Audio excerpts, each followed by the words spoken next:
just light, what a light. What a light, source of life and beauty. She takes care, protects you and me.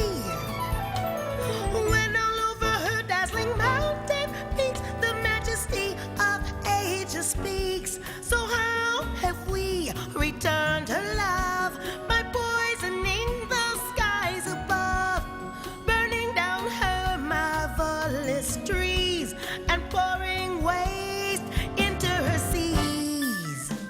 So let's understand and face our acts. We destroy our earth, that's a fact. Can't we bring back a smile on earth? Help her rebirth.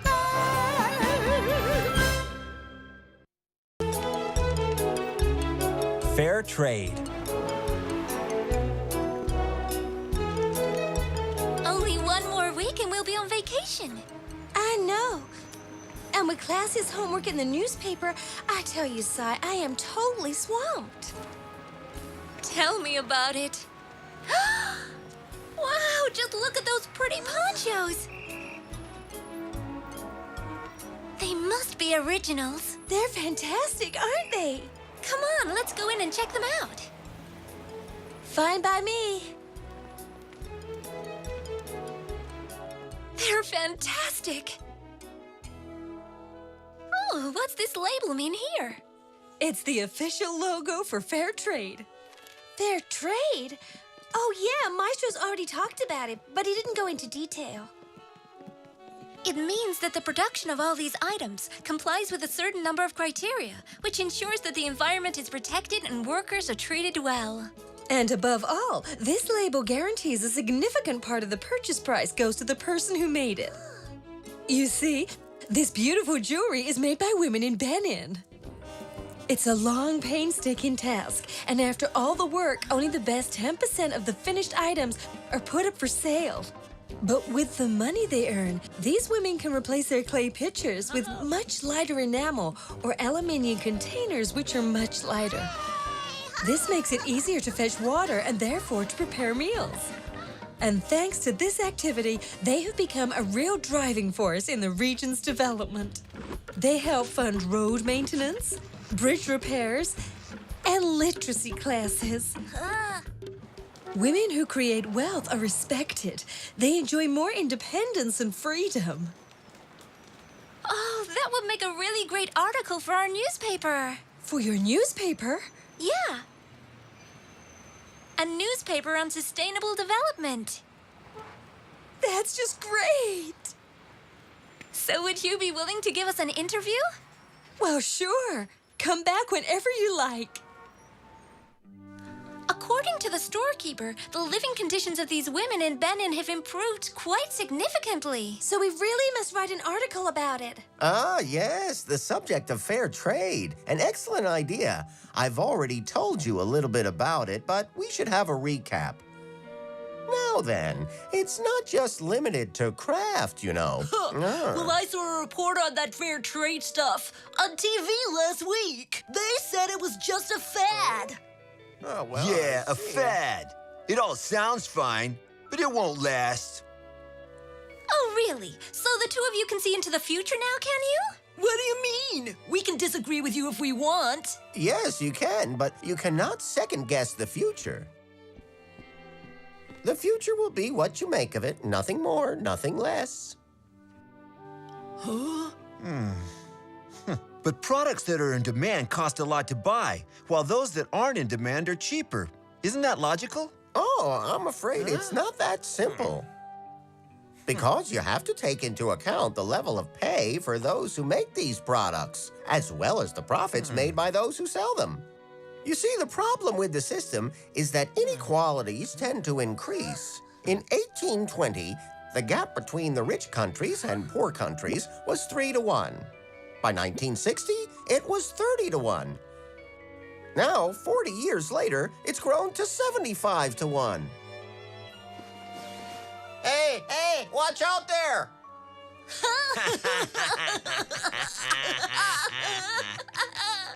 And what's more, it's still happening. This make what you want, how you want, where you want approach was all very well in Adam Smith's day, but we can no longer ignore the fact that when the economic machine is left to its own devices, there's a real danger it will run out of control.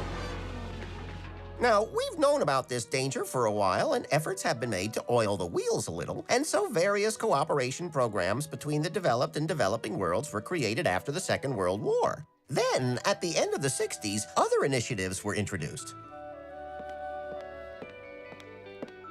Right, so when did fair trade start then? Fairly recently. One of its pioneers was the Max Havelaar label, founded in 1988. Max Havelaar? What a strange-sounding name that is. Uh-oh! Two Dutchmen were in fact behind the label, Nico Ruzen and Father Vanderhoff, a worker-cum-priest who lived in Mexico. Many others have since followed their example. But how does it really work then, Maestro? Ah, well then, the best way would be for you to all have a look for yourselves.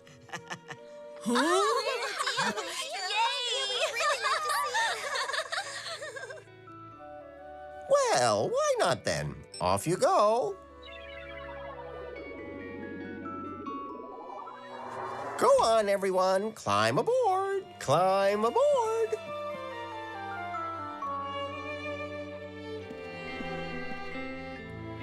Where are we going this time?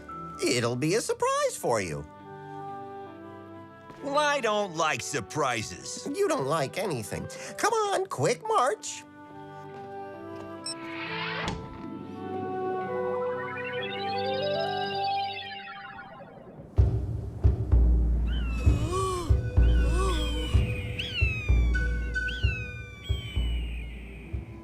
Welcome. You find yourselves in the region of Las Yungas. So what do you think of the scenery? You know, it's just like the Himalayas. The roof of the world. I suppose that's funny. So what's there to do around here except look at all these mountains? Wow! There's growing coffee to do. The amount of sunlight and precipitation in this region is perfect for that. Precipita what? It means rainfall. Oh, really? But it's not raining here.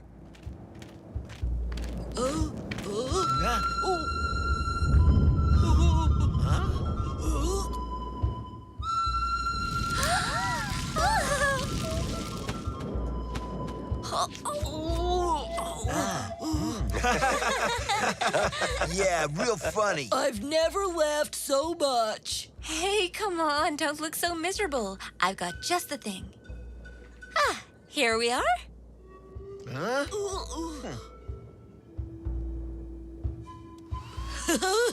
That tickles. Come on, I know the way. It's a real shame we can't visit the capital of the country. La Paz is the highest capital city in the world at 3,800 meters above sea level, and the hills and slopes are everywhere. So everyone spends all their time going uphill, then downhill, then uphill, then downhill. It's so funny. And then there's Lake Titicaca, real close by. It's gorgeous. It's very beautiful, but we're not here on vacation, you know. We came to help the coffee growers. That's right. So let's go. Bang, bang! You missed. I'll get you. Oh. Huh? Oh, those two jokers are just impossible. Any chance of a break from your comedy show for 5 minutes?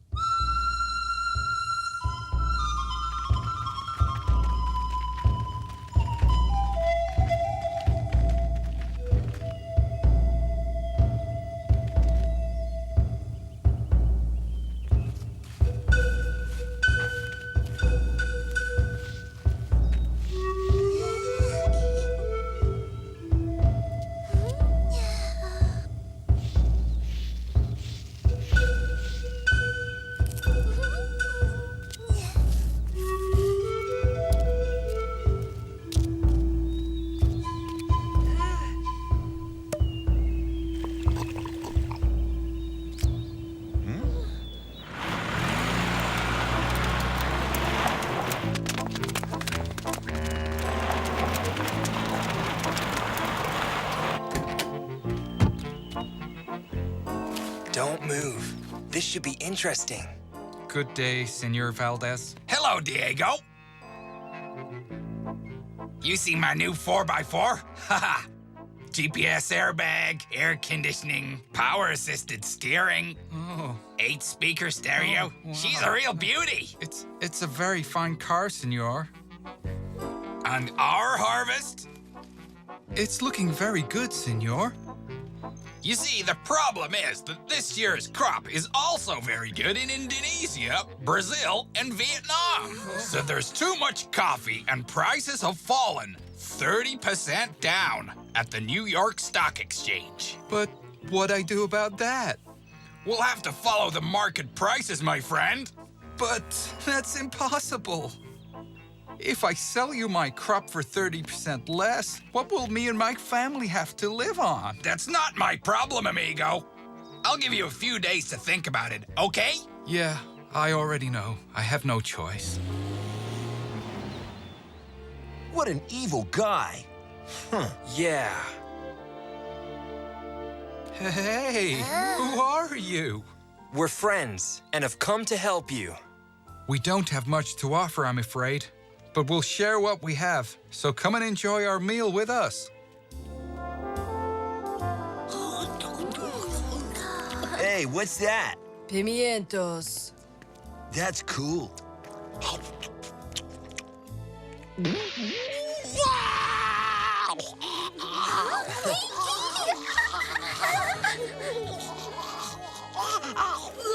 What can I do? Well, I can't fight those guys. well, there are solutions. I guess you're not the only coffee grower in the district.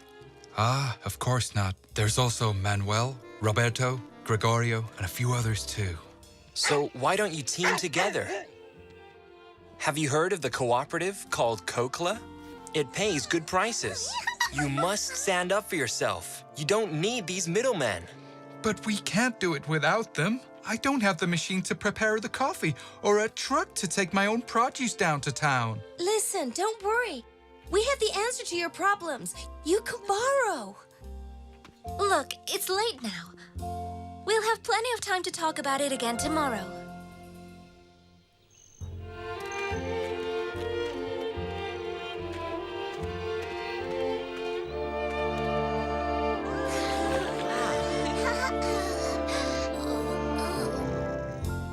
Hey! I didn't do it on purpose. So, your microcredit scheme, what is it exactly? Well, it's something that was created by Mohammed Yunus, who was a remarkable guy. And my friends actually met him. Yeah. After India, we went to Bangladesh. It's a poor country and always hit by floods following the monsoon. And then, immediately after, drought. Not enough water. Yeah, because of deforestation, all the forests in the Himalayas where the rivers come from are being cut down. That's where we met him, and when he told us his story. When I returned to my country, I couldn't bear to see how much poverty there was, and so I began to wonder. What can I do? The banks refuse to lend me money, so I borrow $1.50 from the moneylender to buy my supplies in the morning. I sell them for $2, but in the evening I have to pay him back $1.80. How can I live on 20 cents a day? Well, I'm willing to lend you what you need. But instead of paying me back $1.80, you only have to pay back $1.52, okay? And so, did this really work? Absolutely, and that was only the beginning. After struggling to persuade local banks to apply his method, Mohammed Yunus decided to set up his own organization called the Grameen Bank. It's been an incredible success. Today, the organization is behind 1 job in 4 in Bangladesh. So now the people who really needed money could get loans. And did the poor people manage to repay the loans? 98% of the time they do. What happens is that the borrowers get together in groups of 4 or 5, and the group as a whole offers security for the loan in case of any unforeseen circumstances. And that's what you should all do. You should go and see the growers you told us about yesterday and get together. But who would lend us the money? Do you know a Mohammed Yunus around here? Well, there are similar organizations to the Grameen Bank around here, too. We'll get you the details. But if you get together, you'll see it will work. You're right, we'll do it. Hey, what are those? They're empty drums. They contain the industrial fertilizer we use. Well, you need to watch that. If you want to join the fair trade sector, there are rules you have to comply with, especially about the environment, and particularly about using natural fertilizers. That's very important. Of course, I understand. We can deal with that.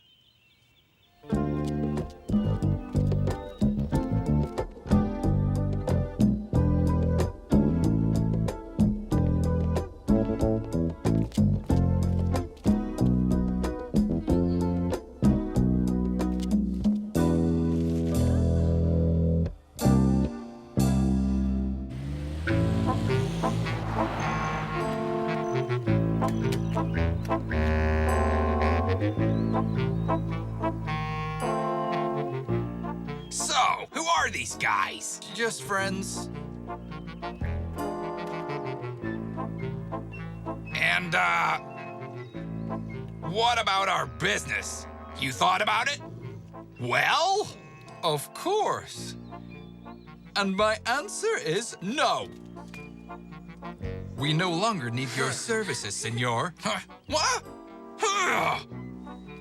So how do you think you'll get your sacks of coffee to town, In our own truck, senor. It doesn't have air conditioning or GPS, but we'll just have to put up with that. But where did you get the money to buy that truck from? Well, Banco Sol gave us a loan at a very reasonable rate.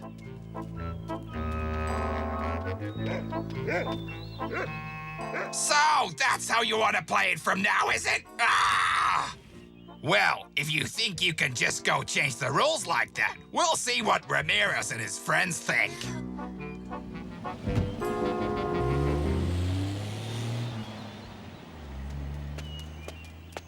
So who's this Ramirez? Another good-for-nothing, the boss of a gang of crooks. He and his men are into all kinds of dodgy deals. They even kidnap tourists and demand ransoms. Ah, right. I see. What are we going to do, Santa Maria? She's right. What can we do about these bad guys? We don't panic, guys. Listen, come over here, and we'll work out a plan. Right then. This is my idea. What do you think? Here. Will that work? I don't know. Hey, look, that's a good idea. So, we're all agreed. Our 3-point plan is approved. I just can't see this plan working, you know? Especially when Valdez comes back with Ramirez and his men.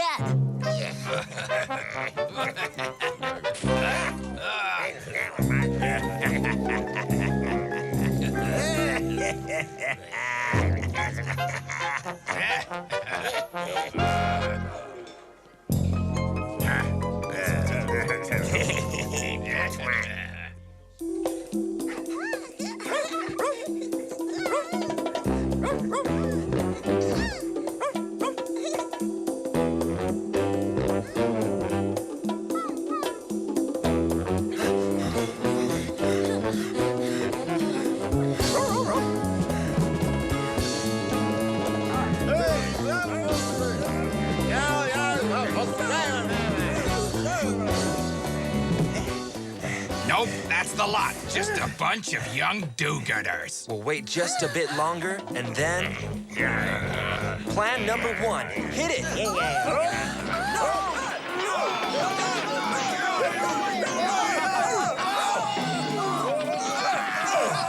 Oh, well, those drums finally came in useful after all. So you want to play? All right then, let's play!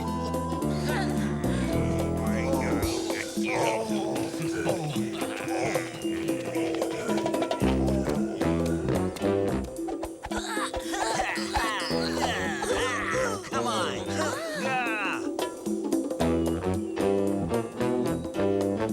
Time for plan number 2.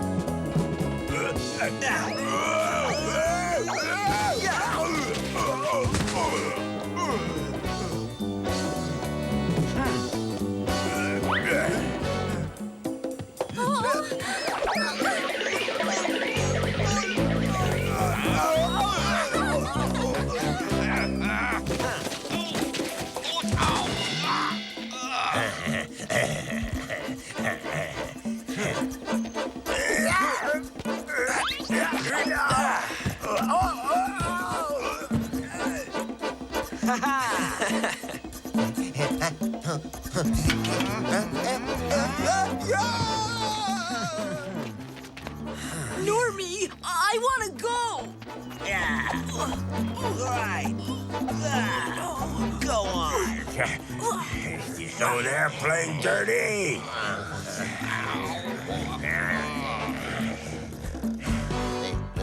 Well, this time we'll play even dirtier.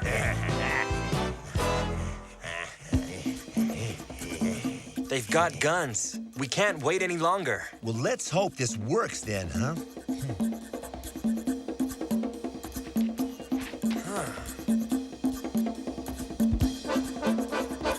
So, are you ready? You bet!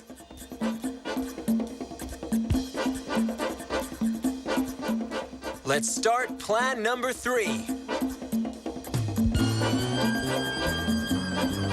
And fire!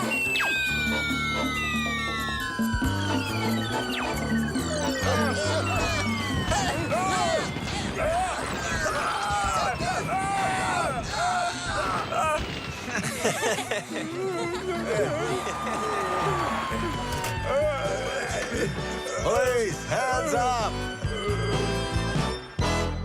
I don't think they'll be bothering you anymore. Thank you. Thanks for everything you've done for us. We just did what we had to do. That's mission accomplished. Bye. See ya. See you. Bye. Thanks. Take care. Once again, well done for your achievements. Now, let's sum up. Fair trade means... Helping craftsmen and women, producers and growers in developing nations by buying their products through responsible traders who respect them and help them. It gives a chance to the poorer people. It reduces or sometimes removes the need for middlemen. It ensures quality. But let's not forget, at the end of this chain is you, me, all of us. That is the consumer. And it's our job to make sure that fair trade is established forever. I also think that in supermarkets, these products should be better highlighted.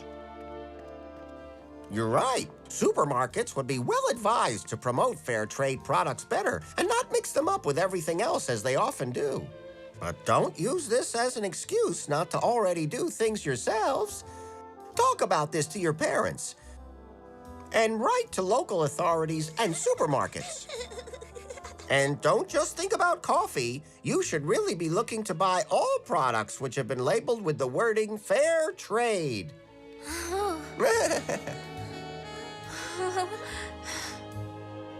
Huh?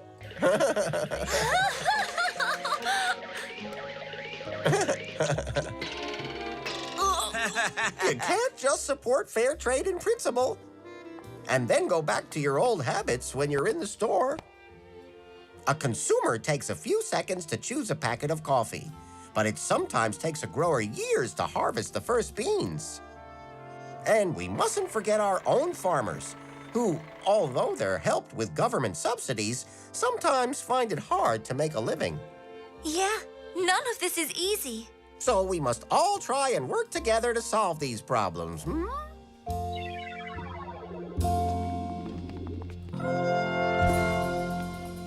See the mother who gave us birth, our faithful guide and friend, the earth. Look to her skies, so dear and so bright, that warm our hearts and bring us light. What a light, what a light, what a light.